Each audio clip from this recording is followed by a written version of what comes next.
Hello and welcome to DNA editors table. मैं हूं शिवम वर्मा और मेरे साथ इस समय मौजूद हैं डीएनए के एडिटर तनवीर आजम जी। तो आज का जो हमारा टॉपिक है जिस पर हम चर्चा करेंगे वो है बांग्लादेश में वायलेंट प्रोटेस्ट। सर, हमने पिछले कुछ समय में देखा बांग्लादेश में काफ़ी वायलेंट प्रोटेस्ट हो रहे हैं। स्टूडेंट्स उन प्रोटेस्ट को ज़्यादातर लीड कर रहे हैं।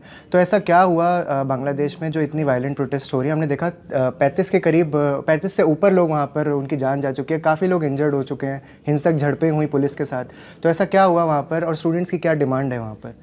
देखिए, ये जो प्रोटेस्ट जो चल रहा है ये बेसिकली इसमें सारे स्टूडेंट्स ही हैं। इसकी जो शुरुआत हुई है वहाँ से हुई कि जब सरकार ने ये बोला कि जो 30% जो सीट्स हैं वहाँ पे जॉब्स में जो है सरकारी जॉब में सिविल सर्विसेज वगैरह में वो उनके लिए रिजर्व होंगी जो जिनके मतलब फादर या ग्रैंडफादर 1971 के जो लिबरेशन वॉर था जिसमें बांग्लादेश जो आज़ाद हुआ था उस उनके जो फैमिली के लोग हैं उनके लिए ये सीटें रिजर्व कर दी जाएंगी जी। तो जो स्टूडेंट्स हैं वो इसके खिलाफ इसलिए प्रोटेस्ट कर रहे हैं। उनका कहना है कि मतलब ऐसे किसी रिजर्वेशन की क्या ज़रूरत है, एंड जहाँ पे ऐसे कंट्री में जहाँ पे अनएम्प्लॉयमेंट है तो फिर हम लोग कहाँ जाएंगे जिनके पेरेंट्स वहाँ नहीं फाइट किए हैं या उस लड़ाई में जिनका योगदान नहीं था फॉर एग्जांपल। तो ये मतलब प्रोटेस्ट बेसिकली उसको लेके है कि कोटा क्यों है ये। और इंटरेस्टिंग बात यह है कि सुप्रीम कोर्ट ने जो वहाँ की सुप्रीम कोर्ट है उसने इसके मतलब इस कोटा पे इस पे अभी अपहोल्ड कर दिया है। अभी इस पे उसने बोला है कि अभी इस पे रोक लगा दी जाए। लेकिन जो ये प्रोटेस्ट जो वायलेंट हुआ है वो उस बात से ज़्यादा हो गया जहाँ पे शेख हसीना जो प्राइम मिनिस्टर शेख हसीना है उन्होंने जब ये बोल दिया कि ये जो कोटा है वो लिबरेशन वॉर के जो लोग हैं उनके फैमिली मेम्बर्स को नहीं दिया जाएगा तो क्या जो पाकिस्तान में जो रज़ाकार रह रहे हैं उनको दिया जाएगा। उसके बाद ये जो प्रोटेस्ट है ये एक अलग मतलब लेवल पे चला गया और बहुत ज़्यादा वायलेंट हो गया। थोड़ा अगर आप हमें राजाकार्स के बारे में भी अगर थोड़ा बता पाएँ, कौन थे ये और इसको लेकर इतना ज़्यादा उत्तेजक कैसे हो गए लोग? देखिए, जब ये 1971 का जो लिबरेशन वॉर था और उस वक्त जो बांग्लादेश में जो लोग अपनी आज़ादी के लिए लड़ रहे थे, क्योंकि उससे पहले बांग्लादेश जो ईस्ट पाकिस्तान था जो पाकिस्तान के कंट्रोल में था, तो उस टाइम पे जब बांग्लादेश के जो लोग जो आज़ादी के लिए लड़ रहे थे इन्होंने एक मुक्ति बाहिनी करके अपना एक ग्रुप बनाया हुआ था जिसके लीडर थे शेख हसीना के जो फादर थे शेख मुजीबुर रहमान, वो थे। तो रज़ाकार वो लोग थे जो बांग्लादेश के ही थे लेकिन वो उन मुक्ति बाहिनी के जो मतलब जो लोग थे उनके खिलाफ जासूसी करते थे, उनके खिलाफ इंफॉर्मेशन देते थे। उस टाइम एक पाकिस्तानी जनरल हुआ करता था, उसका नाम था टिक्का खान।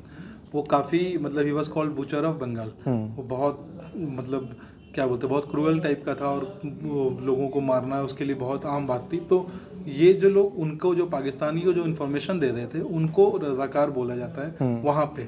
और ये रज़ाकार का जो मतलब जब सरकार ने ये बोला कि जब प्राइम मिनिस्टर ने खुद बोल दिया कि जो प्रोटेस्ट कर रहे हैं लोग ये ऐसा लग रहा है रज़ाकार हैं, पाकिस्तान के जो रज़ाकार थे उनकी तरह हैं। उसके बाद हसीना के बाद उनके जो कैबिनेट के कुछ मिनिस्टर्स थे उन्होंने भी ये बात बोली।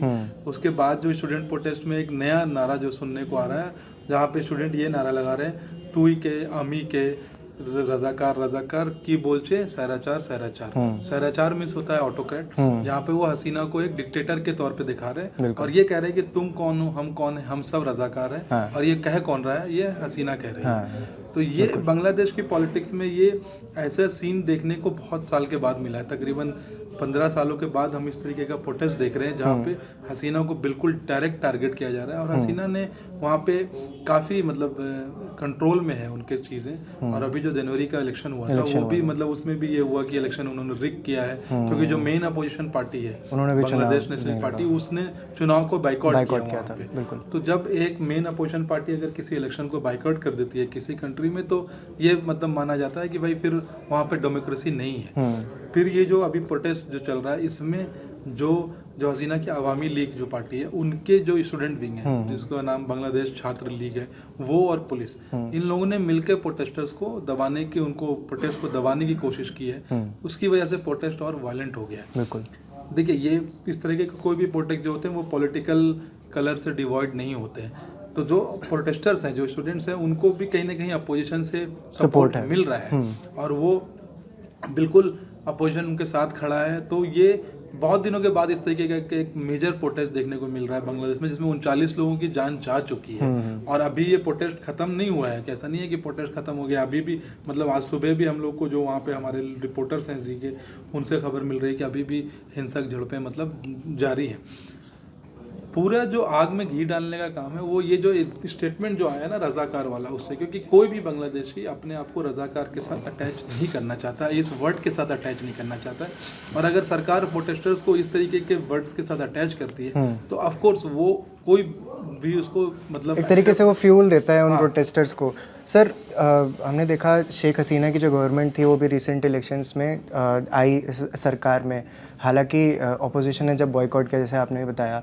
सर शेख हसीना का क्या जब सब कुछ उनके कंट्रोल में है तो वो प्रोटेस्टर्स को इस तरीके से क्यों नहीं कंट्रोल में कर पा रही, जबकि आर्मी से लेके सब उनके पास सारे तंत्र हैं सारे, बट फिर भी क्यों नहीं कर पा रहे हैं? प्रोटेस्ट जो है वो नॉर्मली जब इस प्रोटेस्ट का कोई फेस नहीं है, अभी तक ऐसा कुछ नहीं दिख के आ रहा है कि भाई ये लीडर या ये लीडर इसका फेस है। जब इस तरीके के फेसलेस प्रोटेस्ट होते हैं कि बांग्लादेश में बहुत सारे लोग इस बात को लेके बहुत दिनों से नाराज़ चल रहे हैं कि वहाँ पे एम्प्लॉयमेंट की अपॉर्चुनिटी नहीं है, डेमोक्रेसी रियल फॉर्म में नहीं है, शेख हसीना की सरकार उनकी बातें नहीं सुनती। तो जो यूथ हैं वो नॉर्मली जब किसी कंट्री में इस तरीके की सिचुएशन होती है तो यूथ ही मतलब सबसे पहले खड़े होते हैं और फिर वो धीरे धीरे ये प्रोटेस्ट आगे इस तरीके के प्रोटेस्ट एक बड़ा स्वरूप लेते हैं, क्योंकि अपोजिशन वहाँ पे मोर और लेस बिल्कुल क्रिपल हो चुका है। तो अब ये इसलिए ये जो प्रोटेस्ट है ये यूथ इसको लीड कर रहे हैं और उनका ही है, उनका ये कहना है कि भाई हमारी क्या गलती है कि आप हमें मतलब 30% सीट जो है आप उसको अलग कर रहे हो। और ये याद रखिए कि वहाँ पे भी बेरोजगारी एक बहुत बड़ा मुद्दा है। तो जब ऐसे मुद्दों के बीच में अगर आप इस तरीके के चीज़ों को अलग कर देते हैं, इतने जॉब रिजर्व कर देते हैं किसी के लिए, तो वो एक प्रॉब्लमेटिक है। बांग्लादेश कोई बहुत डेवलप नेशन भी नहीं है कि हाँ भाई बहुत डेवलप है, आप बेरोजगारों को कोई भत्ता देंगे या कुछ करेंगे। तो ये और प्लस उसके बाद आप उनको ये ब्रांड कर देना कि आप पाकिस्तान से जुड़े हैं या रज़ाकार किसी एक मिनिस्टर ने ये भी बोला कि भाई ये जो प्रोटेस्टर्स हैं ये रज़ाकार हैं, इनको बांग्लादेश का झंडा उठाने का भी अधिकार नहीं है। तो इस तरीके की चीज़ें जो आपने बोला मतलब बिल्कुल आग में घी का काम कर रही हैं। और मुझे लगता है कि शेख हसीना को इस पे मतलब कुछ तो उनको बैकफुट पर जाना पड़ेगा, नहीं तो ये प्रोटेस्ट अभी चलता रहेगा और पता नहीं कितनी जाने जाएंगी। तो आने वाले समय में बांग्लादेश के प्रोटेस्ट में क्या होने वाला है? क्या शेख हसीना इन प्रोटेस्ट को कुछ कम करने के लिए ऐसा ठोस कदम उठाएंगी या नहीं, ये आपको कुछ समय बाद ही पता चलेगा। लेकिन तब तक के लिए आप डीएनए को देखते रहिए। आपको ये वीडियो कैसा लगा आप हमें कमेंट सेक्शन में बता सकते हैं। Stay tuned.